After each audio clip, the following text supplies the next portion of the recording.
Oi, pessoal. Mais uma vez estamos aqui na nossa fraternidade Francisco de Assis, Casa de Bezerra de Menezes, para estudarmos, buscarmos o nosso caminho espiritual.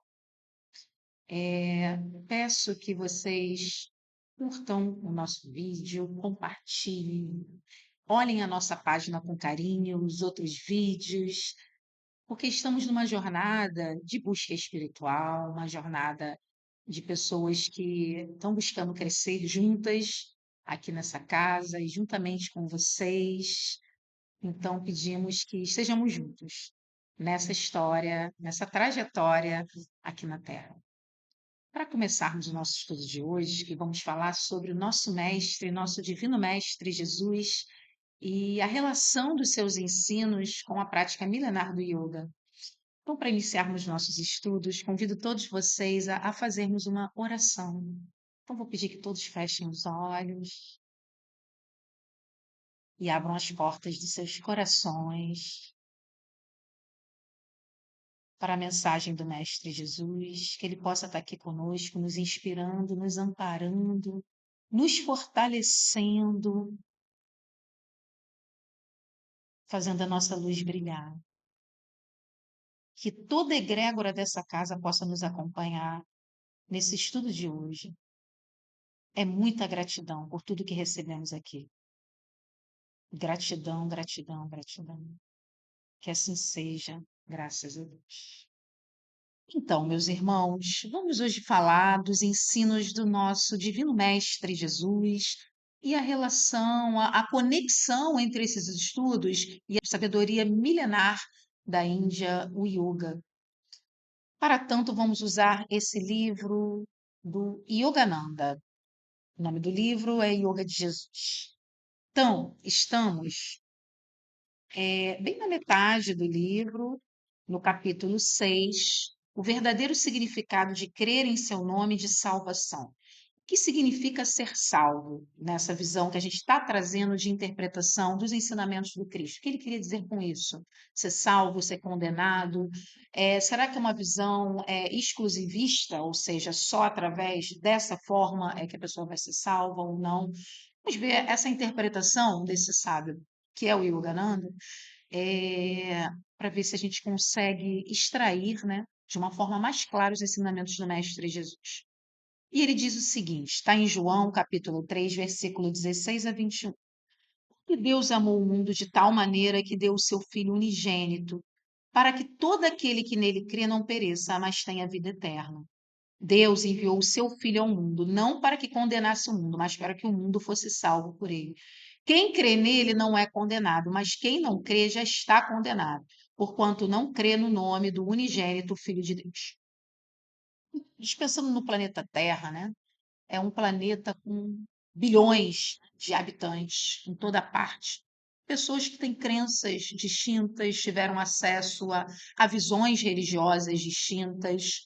Será que Jesus, quando diz isso, ele quer dizer que quem não acredita nele, na pessoa, né, que esteve aqui na Terra, Jesus, vai direto para o inferno? Está perdido? É algo para a gente pensar, né? Então, nessa interpretação do Yogananda, ele diz o seguinte, que Jesus era um homem nascido em um corpo mortal e que havia desenvolvido a sua consciência para se tornar um com o próprio Deus. Então, é essa consciência presente em Jesus e não o seu corpo físico que estava unida ao Filho. É a consciência crística, o reflexo único de Deus Pai da criação. Então, quando ele conclama as pessoas, né, a crerem no Filho unigênito, Jesus se referia a essa consciência crística, a essa essência que está em nós de nos conectarmos com Deus. Então, é nesse sentido que ele se refere quando diz que estará condenado quem não buscar isso. Está condenado o quê? Ao sofrimento. O que é a vida na Terra quando você não busca a sua essência divina? É sofrimento. De qualquer forma, nós passamos pela dor, mas a dor ela pode ser passada por uma forma de sofrimento, sofrida, ou pode ser passada de uma forma consciente. né? Você vai sentir a dor, mas você está consciente dos porquês, se não absolutos, aproximados, né? Porque se estamos na Terra, num planeta como esse, considerado de provas e expiações, é porque precisamos estar, né? Se estamos todo dia vendo pessoas sofrendo, pessoas passando por problemas terríveis, tragédias terríveis, é porque estamos na afinidade com esse tipo de coisa ainda. Então, esse ensino do mestre, ele vem chamar a atenção sobre isso. O que que é estar condenado e o que que é ser salvo. Então, ser salvo seria buscar esse Cristo que Jesus, né, manifestou como ninguém, é o espírito mais iluminado que esteve aqui na Terra, e é o que nós devemos buscar para evitar essa condenação, que é esse sofrimento sem justificativa, sem explicação, o desânimo absoluto perante tudo. Então, é nesse sentido, nessa visão do Yogananda. Ele diz que todo aquele que crê se concentra nessa inteligência, o Cristo, e não em seu resultado, a criação exterior, alcança a redenção. Então, todos nós podemos buscar em nós esse Cristo interior, uma vez que o próprio Senhor habita em todas as criaturas. A condenação significaria sua própria e completa ruína. Deus jamais pune o homem por não acreditar nele. É o homem que pune a si próprio. Se Deus está em todas as criaturas, ele vai condenar alguém eternamente a um lugar terrível, sem escapatória. Deus não está nele. Então, esse questionamento que Yogananda faz, né? Então, se Deus está em todas as suas criaturas, elas vão chegar a Deus em algum momento e vão reconhecer essa potencialidade, essa filiação que está dentro dela, que é ser uma com Deus, né? Cada um a seu tempo, cada um no seu momento. O Sermão da Montanha é uma das passagens mais lindas do Evangelho, né? Algumas pessoas, inclusive, dizem que é a parte mais importante, é a parte que é universalista, ela não está presa a nenhum tipo de dogma, nem religião, é de todos. Então, o Sermão da Montanha é um poema, é um texto literário belíssimo que deve ser lido e apreciado por todas as pessoas, independentemente de religião. Então, em Mateus capítulo 5, versículo 6, tem um trecho desse Sermão da Montanha, que Jesus diz o seguinte: Bem-aventurados que têm fome e sede de justiça, porque eles serão saciados ou fartos nessa interpretação aqui. Em Lucas tem a mesma passagem. Bem-aventurado vós que agora tendes fome, porque sereis fartos. Bem, o que será que significa essa palavra fome? O que será que significa essa palavra sede dentro do âmbito terrestre, dentro da nossa realidade? O que Jesus queria dizer quando trouxe esse ensinamento? É a busca espiritual do homem. Por isso que costumamos dizer que somos buscadores espirituais, que temos essa fome, temos essa sede, sabe, de algo maior, algo que o mundo, a matéria sozinha, não consegue saciar. Então, tem pessoas que buscam, né, nos vícios, saciar essa fome e não conseguem, porque não é possível saciar. Então, o Yogananda ele interpreta da seguinte forma: ele diz que as palavras sede e fome estabelecem uma metáfora para a busca espiritual do homem. Primeiro, precisamos ter sede pelo conhecimento teórico. Depois de saciada essa sede, a prática para efetivamente entrar em contato com Deus, aí sim vamos satisfazer a fome interior da verdade, banqueteando-nos diariamente da divina percepção espiritual resultante, que na visão dele, que é da meditação. O que é meditação, senão olhar para dentro de si, olhar para esse Deus interior que habita em nós? Então, é uma das formas de saciar essa fome. Então, segundo ele, primeiro a teoria, né, os conhecimentos, mas depois tem que se transformar em prática, senão é vazio. Conhecimento sem a prática é vazio. Então, ele nos exorta a buscar saciar essa nossa fome, essa nossa sede, através dessa comunhão com Deus. Aqueles que buscam satisfação em coisas materiais descobrem que a sede de seus desejos nunca é mitigada, né? Então, vivem eternamente buscando no mundo, nas coisas materiais, que nós precisamos viver, claro que precisamos, mas não tentar saciar essa sede, essa fome através da matéria. Essa que é a questão, né? Não é não viver as coisas da carne que nós precisamos viver. Somos seres humanos, estamos na Terra. mas é buscar saciar a sede e a fome no lugar errado. Então, o que ele está falando aqui, que não consegue saciar. Então, quantas pessoas que a gente percebe nesse planeta, pessoas riquíssimas, têm todo o dinheiro do mundo para fazer quantas viagens quiserem, quantas roupas quiserem, os melhores carros, e não são felizes. São extremamente infelizes, estão pensando em tirar a sua própria vida, né? Então, às vezes, focam exclusivamente na matéria, mas não sacia. O mesmo se dá com entorpecentes, com drogas também, pessoas buscando ali no álcool, no tabagismo, nas drogas ilícitas, né? Tem as lícitas e as ilícitas, ambas são drogas, também fazem mal. As lícitas, apesar de nem sempre ser divulgado, né, dessa forma, mas são maléficas também. Então, muitas vezes as pessoas buscam ali saciar essa fome e sentem um vazio interior que não consegue ser preenchido. Por quê? Preenchimento só através desse contato com esse Deus interior. Que Deus, né, Jesus falou que o reino de Deus está dentro de nós, não está fora. Então, estamos buscando fora o que está dentro. O anseio presente em cada ser humano de preencher um vazio interior é o desejo da alma por Deus. E esse desejo somente pode ser apaziguado ao se experimentar a própria imortalidade e o estado imperecível da divindade como em união com Deus. Por isso que na nossa casa fazemos a recomendação dos exercícios de concentração, exercícios de meditação, que vão nos propiciar nos aproximar disso, dessa conexão com Deus.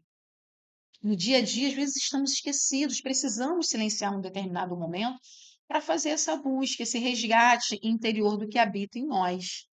Bom, então uma passagem aí belíssima do Cristo, através de Jesus para todos nós. Bem-aventurados, ou seja, felizes aquele que tem essa fome, essa sede de algo, que está faltando alguma coisa, tem alguma coisa vazia. É Deus que está faltando, é essa comunhão que esse Deus interior que está faltando em você, tá? A segunda passagem que foi separada pelo Yogananda, do Sermão da Montanha, é bem-aventurados misericordiosos, porque eles alcançarão a misericórdia. Jesus falou isso, isso foi retratado por Mateus, capítulo 5, versículo 7. O que será que Jesus quis dizer com misericórdia? Misericórdia, segundo ele, seria uma espécie de angústia paternal diante das imperfeições de um filho que incidiu no erro. Foi essa bondade e misericórdia do Pai que Jesus expressou quando, em vez de condenar ou destruir os inimigos que o crucificaram, ele pediu ao Pai que os perdoassem. Falou: Pai, perdoai, eles não sabem o que fazem. Né? Então, é esse sentimento de misericórdia pelo outro que nós devemos buscar. Não é um sentimento de se colocar acima do outro, nem melhor que o outro, mas entender que o outro está em outro momento evolutivo, está em outro degrau dessa escala. Né? E ter essa solidariedade, essa empatia de entender que é um filho de Deus. Nunca pensar em excluir, né? Então, esse então não serve mais para o meu grupo, não vai conseguir mais nada, está condenado ao inferno, nada disso. Jesus não ensinou a separação. O ensino de Jesus é todo de união, de ponte, de conexão. A separação quem cria são os homens. Tudo que é de separação, separatividade, né? Não vem de Deus. Deus quer a união dos povos, das pessoas, inclusive das religiões. Então é isso que devemos buscar. E quando Jesus fala isso, né, perdoar que eles não sabem o que fazem, ele demonstra toda essa misericórdia, todo esse amor, né, de reconhecer que os outros também são filhos de Deus e haverá um momento em que eles vão entender sobre o que eles estão fazendo, né? Então, é difícil, mas devemos buscar esse olhar, principalmente com aqueles que nos agridem, né? Aqueles que nos prejudicam, aqueles que nos fazem mal, aqueles que nos julgam. Devemos buscar esse ensinamento, ter misericórdia, porque ele está num outro momento evolutivo, talvez não tenha noção, né? Porque se tivesse, ele não estaria fazendo isso, porque toda vez que a gente prejudica alguém, na verdade está prejudicando a si mesmo. Então, é uma pessoa que está vivendo na ignorância. E não dá para dizer que se é cristão se a gente não busca praticar o perdão. O maior ensinamento do Cristo é o amor ao próximo e o perdão. E a misericórdia é uma expressão desse sentimento. E o Yogananda, ele fala uma coisa muito bonita, que Jesus considerava a humanidade como pequenas crianças, sem compreensão. Então, somos como criancinhas diante de alguém mais experiente, que no caso era Jesus, né? Então, quando pudermos olhar a humanidade dessa forma, vamos julgar de forma destrutiva menos as pessoas, né? Vamos olhar como se fossem nossos irmãos, também partículas divinas, e que vão chegar à felicidade, vão chegar a Deus como nós, cada um no seu momento. Uma outra passagem do Sermão da Montanha é: bem-aventurado os puros de coração, porque eles verão a Deus. Está em Mateus, capítulo 5, versículo 8. E sobre essa passagem, a pureza de coração, nós podemos recorrer ao Bhagavad Gita, né, que é o livro que a gente vem tratando aqui nos nossos estudos da fraternidade, que é um livro importantíssimo na cultura indiana, antigo, milenar, muito antigo, e que ele fala a respeito dessa pureza. O que seria essa pureza? O que será ser puro de coração? O que significa isso? O que Jesus quis dizer com isso? E sobre ver a Deus. Então, no Bhagavad Gita, no capítulo 6, versículo 27, 29 e 30, diz o seguinte: com a alma unida ao espírito pelo yoga, tendo uma visão de igualdade em todas as coisas, o yogi contempla seu eu em todas as criaturas e todas as criaturas no espírito. Aquele que me percebe em toda parte e contempla todas as coisas em mim, nunca me perde de vista, nem eu jamais o perco de vista. Então, é através dessa passagem do Bhagavad Gita que o Yogananda vai interpretar a pureza de coração e ver a Deus. Então, ver a Deus seria olhar para todas as criaturas desse planeta como uma partícula divina. Então, a gente tem que olhar com muito respeito cada planta, cada vegetal, que a gente inclusive se nutre, né, desses vegetais com muito respeito, né, porque é uma partícula divina. Cada animalzinho, cada ser humano. Então, evitar, né, agir de forma ríspida com quaisquer um deles, né? Então, sempre agir de forma amorosa, porque é o divino que está ali escondido, por trás daquela máscara, né? Aquela forma que a Terra nos apresenta, Maia, né? Segundo os budistas chamam de Maia, as ilusões da Terra, mas por trás tem Deus em cada um deles. Então, não devemos realmente sair quebrando e desmatando as plantas, os galhos, sem pedir licença, e maltratando os animais, e tratando as pessoas com desrespeito, seja ela quem for, e mesmo que ela não te retribua, não te trata com respeito, devemos buscar essa pureza de coração que Jesus recomendou para ver a Deus. Então, ver a Deus é isso, é reconhecer essa divindade que está presente em todos. E uma outra passagem do Sermão da Montanha é: bem-aventurados pacificadores, porque eles serão chamados filhos de Deus. Bem, o que é ser pacífico? Que existe uma diferença entre ser pacífico e ser passivo, né? Então, você pode ser uma pessoa proativa, contribuir na sociedade, inclusive com críticas construtivas de forma pacífica. É uma questão para a gente pensar. E ele diz que os verdadeiros pacificadores são os que geram a paz em sua prática, na meditação diária. A paz é a primeira manifestação da resposta de Deus na meditação. Então, a orientação dele é, através da meditação, buscar encontrar essa paz. Então, os exercícios de concentração que nós recomendamos, exercícios de meditação, respiratórios, eles nos levam a uma sensação de paz. E segundo Yogananda, que foi um mestre que tem muita experiência com yoga, com a meditação em si, o primeiro sinal de que está dando certo é essa sensação de paz interior. Por isso que é interessante começar o dia com essas práticas, já trazer a paz interior para dentro de você, né? Para enfrentar os desafios da vida munidos dessa arma, que não é uma arma violenta, é a arma de ser pacífico, né? Mas como você vai conseguir ser pacífico? Você tem que buscar através da meditação, né? Da respiração, uma respiração na tentativa de ser harmônica, calma e não acelerada. Então, um dos preceitos para a gente buscar essa paz interior. Todo aquele que leva a paz a uma família desarmonizada, ali estabelece Deus. Todo aquele que remove desentendimentos entre almas, unifica-as na paz de Deus. A consciência desse Filho de Deus nos faz sentir amor por todas as criaturas. Aqueles que são verdadeiros filhos de Deus não podem sentir nenhuma diferença entre um indiano, um americano, qualquer nacionalidade ou etnia.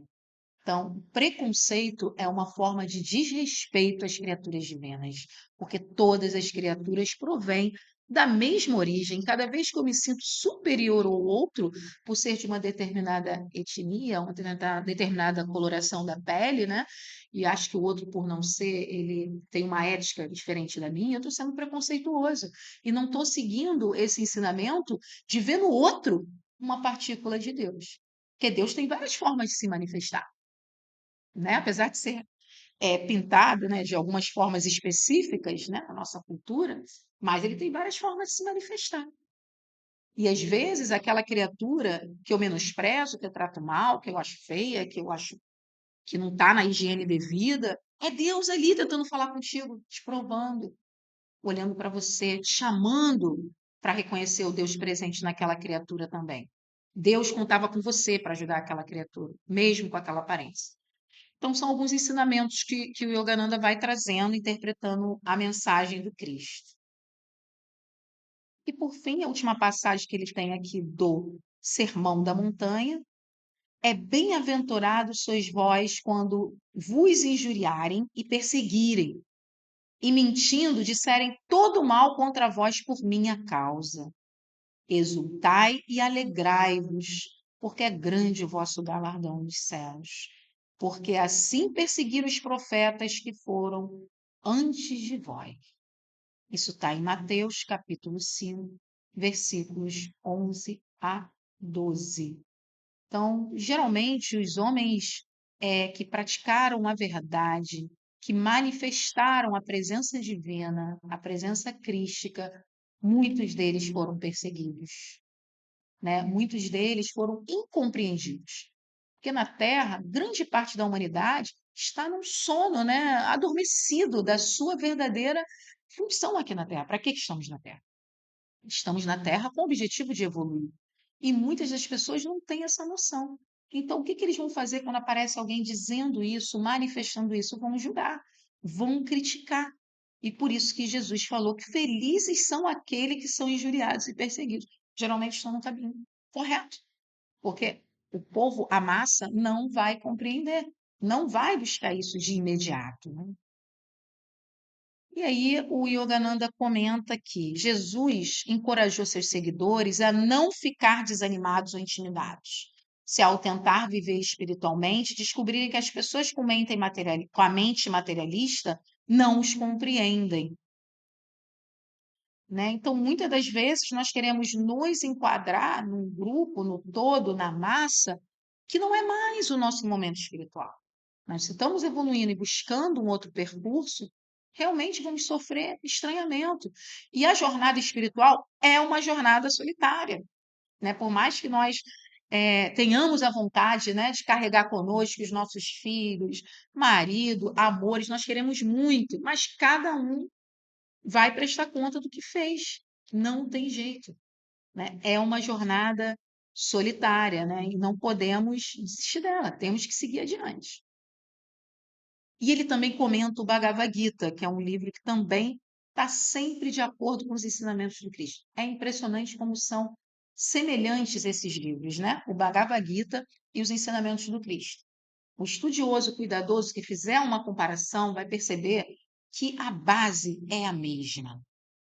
É a manifestação do Cristo interior, né? É deixar transparecer essa filiação divina que Jesus ensinou e o Bhagavad Gita, antes da vinda de Jesus à Terra, também sim.